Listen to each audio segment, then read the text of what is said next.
I've got three little people, so 9, 8, and 5. So a Have you little found bit that you've got young. more time with them too, Yeah, or? a little easier than the 1-year-olds.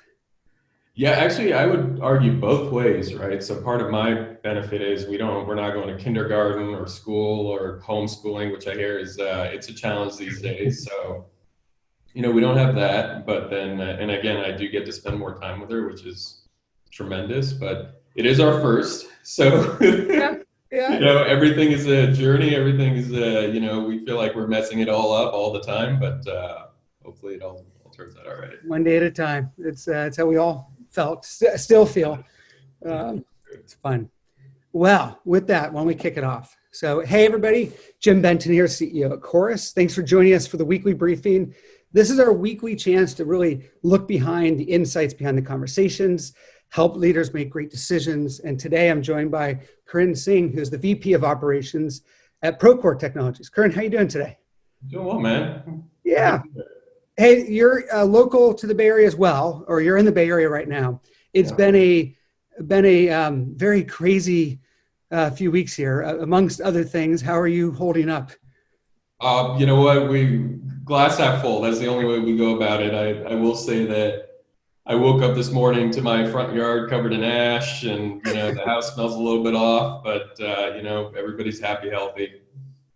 We'll do what we can. Yes, fair enough. And I know you've got a 1-year-old at home, so that'll keep it interesting for sure. If you hear her crying in the background, I promise her mom is managing her and taking care of her. But oh man, it's just one more day. Let's see what comes next. But yeah, the fires in the Bay Area right now, for those that are not here, are really crazy. I mean, they're all over the place. So hoping for the best there. When we so real quick, Karan, I'd love to get a sense of revenue operations and sort of what that means today. And if you could just share with our listeners revenue operations and sort of the go-to-market focus at Procore. Yeah, sure. So first of all, we're a revenue operations team, Jim, of around 80 plus people. The way that we articulate our revenue operations team is we have multiple centers of excellence, and then we have a field operations function as well. And what I mean by that is field operations is really our first mile, last mile with our field organization. So those are the folks, those are the operators sitting side saddle with all our sales leaders, our CS leaders, and really capturing information from them as to what they need, where their challenges are, things to that effect. Then on the flip side, we have our centers of excellence. So think revenue systems and enablement and strategy and teams like that. And the whole premise behind that, Jim, is that specialization, I think, in operations is super important, right? So if I have a strategy team that's working together and specialized, it allows us to be even more efficient with how we support our organization. Same thing with enablement, same thing with systems, with marketing ops, things to that effect. So we kind of marry all those things together as a revenue operations team, with the ultimate intent being pretty straightforward. We have to take care of our sellers. We have to take care of our sales organization, our CS organization, and ultimately provide the best customer experience we can, because that's what we're in here for. Yeah. So that's what we're trying to drive, and we're trying to drive through efficiency, optimization, data, insights. I mean, you name it, that's the name of the game for us. I love the investment there. I mean, this is so critical today. Especially just the changes that we've been seeing. One of the stats just that we share each week is just overall meeting productivity. And you can see that overall there hasn't been significant changes. You wouldn't realize sort of from looking at the data that we've been going through as much as we have. Overall, Q3 is down about 13% from what we saw back in Q1. Anything unique that you're doing to keep your team, productive? And does this line up with what you're seeing? Oh man, we're looking under every rock to try to keep our teams productive, and I can certainly share quite a bit there. I will say relatively aligned with what we're seeing as well, and I have an opportunity to benchmark with other vertical SaaS companies as well, and similar thing. In the beginning, so think around March after Q1, we actually saw a spike, right? So what we found was when it came to meetings, to digital in particular, Zoom, things to that effect, with Chorus. What we found was that a lot of our customers, our prospects, which are in the construction industry, right? They were no longer on the job sites because they couldn't be, right? We had to work from home. We had to stay shelter in place, all the right things that we needed to do. So what are we doing? What are our prospects doing at that point? They're saying, well, we still have to support our company. We still have to drive to efficiency and optimization. Well, I can't be on the job site to do that anymore. How else can I? Well, then they start going online and saying, well, what's Procore? Okay, there's something interesting there. So our inbound inflow went up. Our opportunity to get in touch with a lot of these folks sort of spiked as well. And it allowed us to sort of increase our overall meeting volume in the beginning. Yeah. Now, certainly it's stabilized since then. And, we're trying to just keep it even, to some extent also improve. And that's where we, within operations, actually have to spend a lot of time, effort, energy to think through the creative ideas to help support our teams. Oh, I think it's great. I think one of the questions we had when we were looking at the data was, is this a summer slump? The dip started to happen in June to August. And oddly enough, as we looked at data last year, this is a different pattern than what we saw. We actually saw an increase in sort of the meeting volume in July. So it's something that I think across the industry we'll be watching. Today, what I wanted to dig in a little bit deeper with you on was sort of the data behind the outbound motion. So how do we think about outbound productivity? We'll look at kind of, the data that teams are referencing in general in productivity, and then just how do we keep and maintain the sanity of our teams as well as kind of the overall productivity, but keeping it interesting. So let's start with outbound. And what we, the data that we've been looking at is cold call dials and connect rates, and next I'll show email. On cold call dials, we're down 14% since January, and it really took a big drop when everyone worked from home, though the connect rates have maintained fairly steady.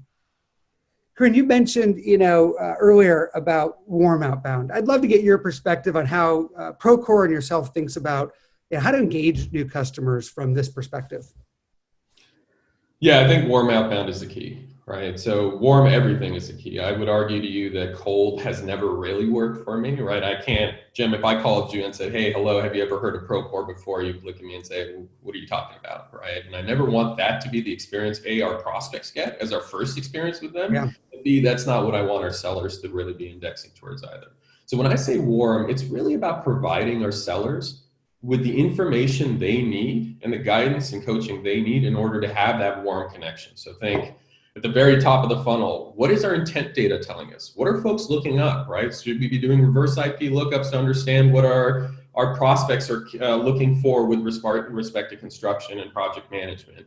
As we go down, we have a ton of great data that we host within our marketing automation tool that tells us what our prospects and customers are doing. We're sharing with those customers and prospects marketing collateral, thought leadership, things to that effect. We're not trying to get them to buy in the beginning. What we're trying to do is educate them.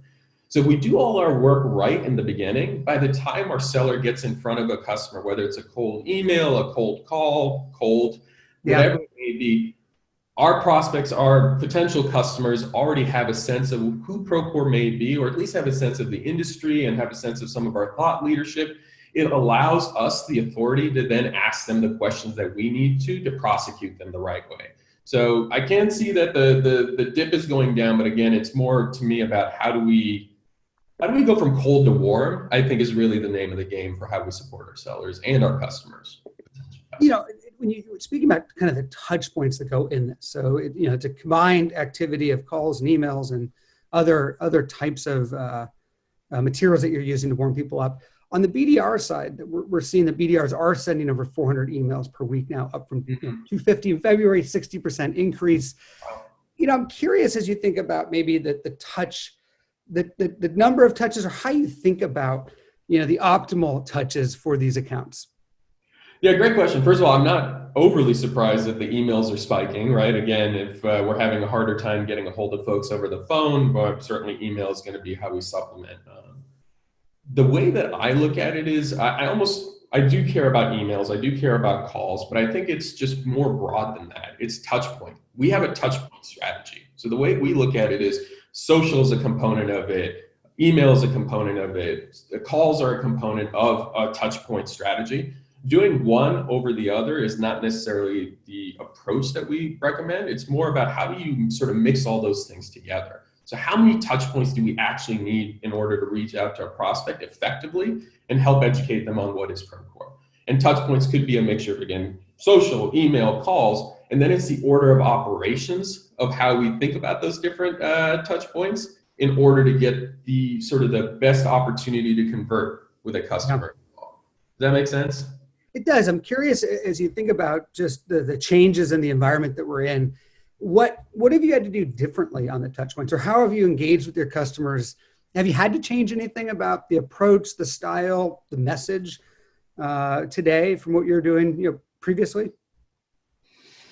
Yeah, I think so. I feel like everybody says this, but I think we own this within Procore as well, is we have to lead with empathy, right? The reality is that all of our customers are going through a journey right now, just like we are. And I think it would be really inauthentic for us to come in and say, well, hey, do you want to buy more, right? That's not the conversation we want to start with. The conversation Yeah. we've been starting with is, how are you doing? Right? When it comes to our customers, where can we support you? Where do you need help? What information can we give you? We want to be thought partners, thought leaders in the construction space. So great, let us share some of those things with you. When it comes to prospects, the intent is, again, to help educate them on how we can help them best. Ultimately, we are building a partnership with these folks. Yeah. We do it the right way, and we want a multi-year one, right? When it comes to subscription service offerings and subscription offerings, we have to sing for our supper all the time, right? So we have to maintain our relationship with our customers. So we started with empathy first, Jim. I think that makes a big difference. And then, of course, look, this isn't a hobby. We continue to articulate how we can support them, what the value add is from Procore and things Sure. to that effect. But I think it's a mixture of those two things. We've Well, always had that in our DNA. I think indexing more towards it now and indexing towards that customer experience is probably the most important thing that we can do. oh, And we look, I love it. do I that to think that, ourselves as well. yeah, the human side of things is so critical right now. Yeah, Yeah. I think from an empathy standpoint, it's an interesting when you look at by segment. And so there's sort of the human empathy of all of us individually experiencing things differently, whether we're just kind of, whatever the environments we're in, adjusting to them. But also our companies are being impacted about, differently. So we have two groups here. There's a group of companies that are really being impacted more challenged right now, at least when we look at just kind of overall productivity from a meeting standpoint. But finance, HR, hospitality, the media, the training group, these are down, fairly significantly versus Q1. Whereas other segments, infrastructure companies, the collaboration, healthcare, Q3 versus Q1 are essentially doing better than what we were in kind of previous baseline. Q2, many of these were up even higher. As you mentioned, there was an initial spike with the changes here. Curious your thoughts when you look at the segments and how you think about adjusting some of our outreach and our focuses, knowing that certain segments are impacted differently. Yeah, I can speak to it on our end, right? So for us, we actually looked at next layer down, right? So sub verticals and verticals within the construction space. And we had to, and again, data is so important, right? Yeah. So data and insight is probably the lifeblood of Procore in our organization.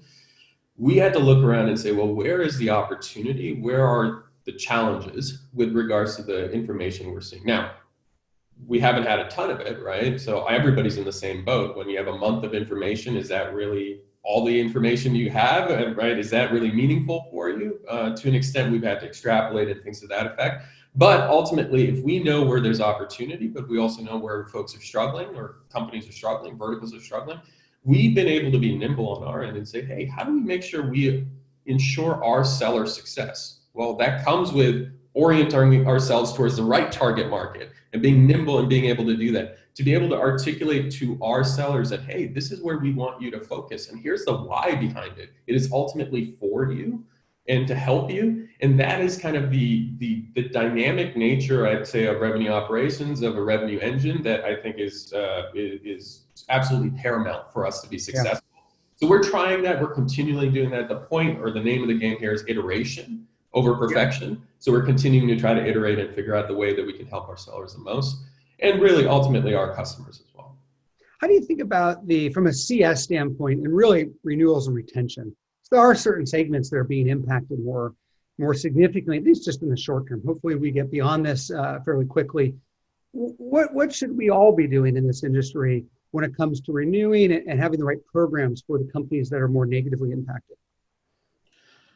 Yeah, I think, it's what I was saying earlier, leading with empathy is so important, for our customers. They are a partnership with us, being able to go to them and say, hey, how are you doing? Where do you need support? I think is something that's really important. We've been listening. That's a lot of what we did when we started in this year and where the pandemic hit, is just sitting and listening to our customers and learning from them as to what their challenges are.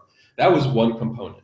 Then from there, we had to go in and say, well, what do we do? What sort of offers can we provide? What sort of focus can we give to our customers? Education, things to that effect to support them in this troublesome time. We had a specific product, for example, that was really meaningful for folks from a quality and safety perspective. Okay, great. Our customers are important to us. Should we be giving trials of that offer? Should we be doing something a little bit more in a freemium sort of offering, things like that? Not for our benefit, but really for our partnership and our customers' benefit. Those sorts of things, I think, help our customers realize, hey, we're in this with Procore. Procore's in this with us. And I think that's where we start. And then everything else is sort of business as usual to some extent, right? It is, we have to continue to maintain the gross retention metrics and things to that effect that we have. But if we lead the right way, it's what we found is that it's been super meaningful for our customers, and it's led to the right behaviors for us as from a business KPI standpoint as well. Spot on. I love it. Listen, I mean, just, that connection is so critical right now. I am curious, we share some of the data looking at productivity across different markets. Mm-hmm. But as we've shifted away from in-person selling, and you mentioned to me earlier that, you've been on the road a lot in your past. How are we building trust? How are we replicating some of the magic? And I think it's an area that we're all still struggling on. Even though productivity is up and things are working incredibly well, there's some level of, building new relationships and trust that we still, strive for. Any unlocks that you've had that you'd want to share?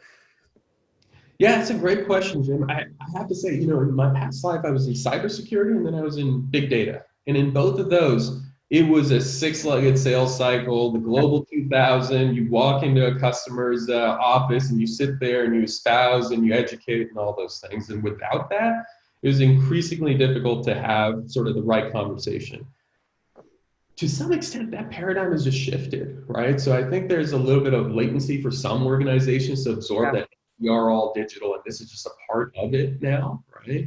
And we've certainly seen that in the construction industry as well. But I think our customers and our prospects just are absorbing the fact that we have to have more virtual conversations in order to get the same information across. Our job, my job as revenue operations is, well, you don't have that same approach that you did before to be able to handshake, look somebody in the eye the same way, things to that effect.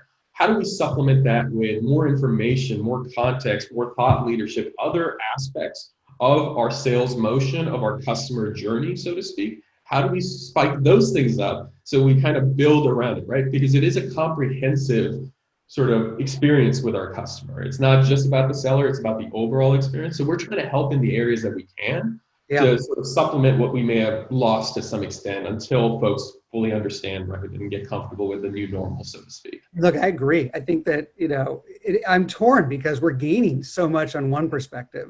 I do think we're seeing some of the best selling, better materials. There's more access to leadership to, click of a button to join a meeting. We're meeting more folks. And so it is just still trying to build a little bit more of that trust. But to your point, we do it differently. Trust is the right word for it, for sure. Yeah, we do it differently our teams and our prospects.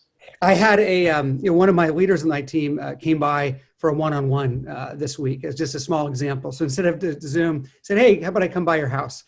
And it was interesting just having a one-on-one in person, 2 Adirondack chairs, just the amount of revving we could do on certain topics that you might not do in a digital format, but just be able to give it more breathing room, more air. And so that's something that I think we're all going to learn how to do over digital, but we still need to master. No doubt. Last area I wanted to get your perspective is speaking about just sort of the mental aspect and overall team productivity. 2 stats we've shared that I want to get your perspective on is the days are getting longer. So we're meeting a bit more earlier in the morning. So 14% increase since January. And these are customer meetings. Mm-hmm. But the interesting data point that we've been looking at is that the afternoons are really changing. So, significant behavior change, up 137% in terms of customer-facing meetings. The larger meetings are also happening later in the day. These days are longer. How are you thinking about the days for your team? And as you think about productivity as a center point, how do we work around this right now? Yeah, great question. I can speak for myself as well, right? I mean, the compartmentalization I typically had between work and family and those sort of things, I mean, it's all disappeared, Jim, right? So part of it is we're to some extent always on. It's a virtue of our own sort of habits, right? Yeah. So, my daughter's sending emails with me late at night, for example, right? We're in there together. And what ends up happening is that I think that was fine for a long time, right? Post the start and advent of the pandemic. But I think folks are beginning to see that there's a certain amount of fatigue that comes from that too, right? That compartmentalization to some extent is important. So the simple answer I would give you there is I think awareness is really important here. Yeah, So for example, within our organization, we're advocates of rest days and things to that effect. I think that's super meaningful. Mental health of our people is incredibly meaningful, which I know is a little peculiar to hear from an operator who should be talking about numbers and TAM and things to that effect. But we have indexed towards that, right? Is how do we take care of our people? How do we remind them that, look, yes, the days are longer, but you have to continue to think about yourself first and your health and your awareness and things to that effect. And ultimately, that to me is a driver of productivity. When we take care of our people, when we help them think through what keeps them sane, big time. they're going to be able to come in and charge with us. And not saying that that's the only end goal, it really is to take care of our people, but we are observing that that's the case as well, right? So focusing on that, I think, is super important, certainly for myself, for my teams, but also for Yep. the revenue org. I think we have to lead by example there. I think so. I think we're all caught in this. I know that I used to have a longer, commute peninsula up to the city, nothing too crazy, 45, 50 minutes. But it gets filled right now. And it's wonderful to have that time. And just recently, the focus is use the commute time for something, around fitness or mental health right now versus just starting the days earlier and going longer. So love those perspectives. Maybe the last thing to end on is just any final comments as you look at Q3 and kind of your perspective of, how things are going, where things are going to end this quarter for folks. That's a great question. I mean, really, it's one thing I know for sure post-pandemic during this period is that everything is somewhat uncertain, right? Predictability is something that I've built my career on so far. Predictability sort of went out the window to some extent. So what we are thinking more and more about than ever before is optimism and productivity, right? So how do we continue to stay at this level in terms of optimism right at the very top? Because I think we, again, have to lead by example, and that's the only way that persistence of effort will continue. And then how do we continue to do creative new things to support our customers as well as our sellers? So this is where productivity drivers from revenue operations are so important. So we'll keep doing that. There's no magic bullet, in my opinion, Jim. It's just we got to keep thinking, we got to keep problem solving, and keep persisting. And as long as we do that, I'm hopeful we'll all come out of this better, bolder, stronger, and certainly that is the intent from our end. We'll see what goes from there. It matches what I keep hearing from on QBRs, et cetera. Companies that you think would be negatively impacted are pivoting in ways that you couldn't imagine and seeing huge lifts. But it is requiring some deep thinking and just listening to your point. Karan, thanks so much for joining us. It's super fun to have you here. Appreciate this. For those listening, you can go to Chorus.ai and access this recording and download the slides that we shared today. So super appreciate it. And Karan,